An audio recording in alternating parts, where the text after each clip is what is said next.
లేదండి, నాకు బాగా ఆకలిగా ఉంటేను 2 అరటిపళ్ళ రేట్ అంతా అన్నాడు. అందుకు అతను 6 రూపాయలు అన్నాడు. నేను చాలా మర్యాదగా ఇది 2 అరటిపళ్ళ రేటా లేకపోతే గెల రేటా అని అడిగానంతే. ఇది అరటిపళ్ళు చూసి మొహం అంటారా?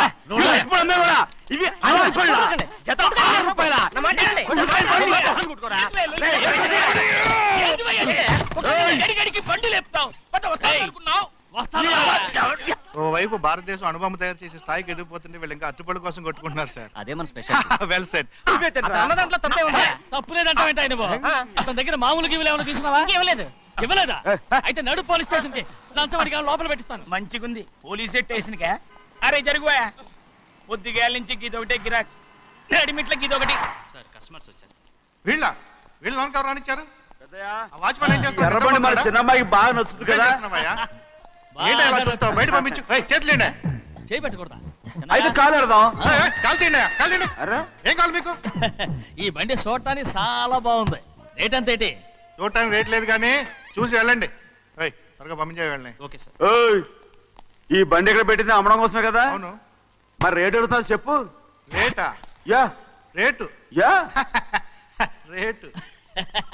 తమ్ముడు కూడా పల్లెటూరేనా? అవును. మీకెలా తెలుసు? మోహన్ చూస్తేనే తెలుస్తుంది. చెయ్యలా ఇవ్వు. చేయందుకు?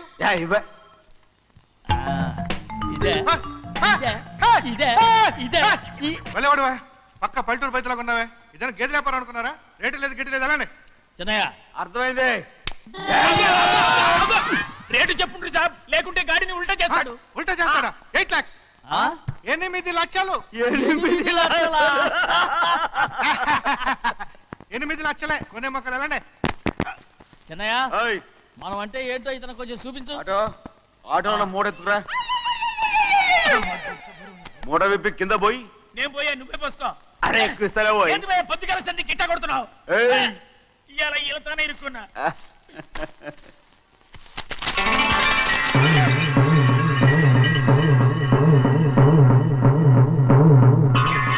తమ్ముడు అందులో 10 ఉన్నాయి. 8 తీసుకుని మిగతాయి గోన్లేసి కట్టించాయి. అలాగే సార్. ఆగాగు, ముందు ఆ ఓపెన్ ఆస్ట్రా బయటెట్టు, ఆ తర్వాత క్యాష్ మెచ్ చెయ్యట్టు. సార్ ఓపెన్ ఆస్ట్రే కాదు సార్, ఓపల్ ఆస్ట్రా. ఏదో కానీ ఈ మొత్తం జొన్నలన్నారు. జొన్నలు అమ్మిన డబ్బులని అర్థం రా. జొన్నలు అమ్మిన పైసలే గింతైతే మరి మొక్కజొన్న పైసలు? అరే ఆ విడి నిండా ఉన్నాయి. మీ అసంటోళ్ళు తాకితేనే మాకు భాగ్యం సాబ్. ఒక్కటిచ్చుకోండి సాబ్. ఉత్తున్నా కొట్టను.